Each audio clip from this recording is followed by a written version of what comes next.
Welcome to the Tech Egg. Don't get scrambled. Enjoy the video.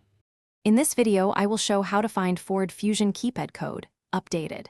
Start by checking the glove box sticker or the original key card for the 5-digit factory code, then confirm the VIN matches your registration. If you cannot find the sticker, log into Ford Pass or contact a dealer with the VIN for retrieval options. I'll explain how to locate, test, and reset codes safely and avoid common mistakes. In this video, I will explain how to find Ford Fusion Keypad code, updated.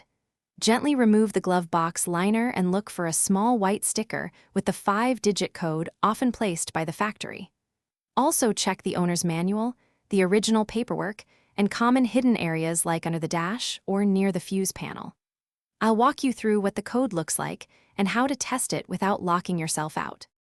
In this video, I will help with how to find Ford Fusion Keypad code, updated.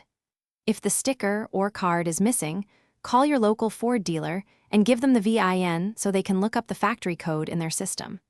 You can also check Ford Pass for stored vehicle records and purchase history that might show the code. If time is critical, a reputable locksmith may extract access or program a new keypad code safely. Thanks for watching. Consider subscribing if I helped unscramble your problems.